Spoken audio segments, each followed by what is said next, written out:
we had to pick one story and we had to make like comparisons between that story and Tolkien's story. So I chose the one about Zeus and Io, or Jove as he's called in the book, because I thought that it was really like most people were going to do similar stories, but I wanted to pick one that was really the opposite, just so I could, have extra fun with it. So I am on the BSA honors track, but I do still try to make time for my hobbies. And like I have a couple of hobbies, maybe an unhealthy amount of hobbies, you might say, but art is like really big for me. It's super big. So it I have to make time for it. There's just no other option. Like it's that special to me. So I will do my homework to the best of my ability. I feel legally obligated to say that. But I will do a better job on my art because I'm so passionate about it. It's almost like not even a hobby anymore. It's like something I'm developing for later years. I'm always trying to improve it. Like I'll look up tutorials or I'll study the way that, nature is just so I can try and emulate it in my art later.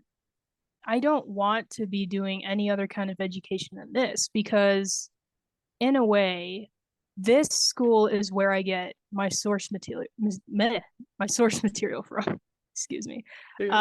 Like for example, this project, I'm drawing something from the books that we read, and in public school, where you put all the emphasis on the art and none on how to storyboard well or what to draw or what message you put across, it all ends up kind of being recycled, if you know what I mean.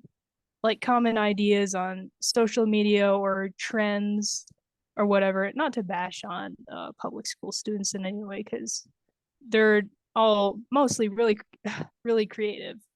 But I think Veritas gives you a lot more options to be creative with all the books and stuff that you get to read. I've actually been contacted by a lot of people who want to draw, but they don't feel like they have the talent or they don't feel like they have the time. So, first of all, I can actually comment on the time thing because of all people, you'd expect me to not have time at all. But I think it's just about managing your assignments and prioritizing and just snatching that little extra bit of free time. Now, it's not like I can do everything, but like this is my main hobby. So, of course it's what I'll devote my free time to, but if you don't have if you have a lot of assignments to do, you should still be able to manage stuff. And like if you're not able to fit in even 10 minutes of drawing time or hobby time or whatever, then fair enough, that's not your problem at this point.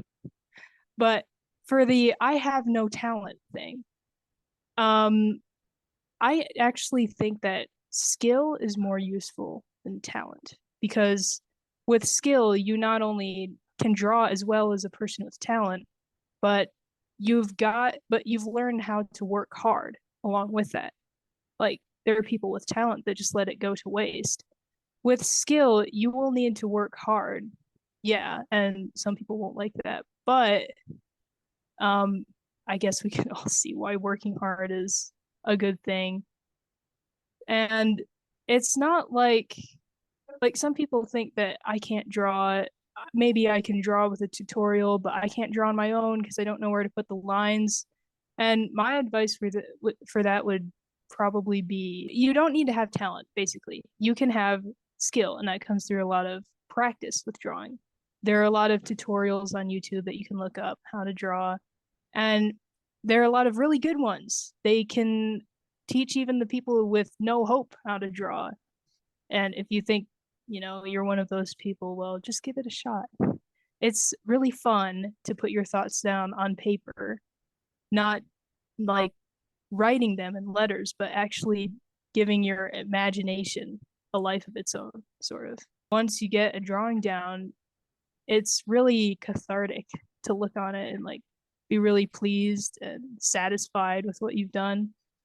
And you know, you could put it up on your wall somewhere and keep being reminded of your accomplishment every time you look back on it.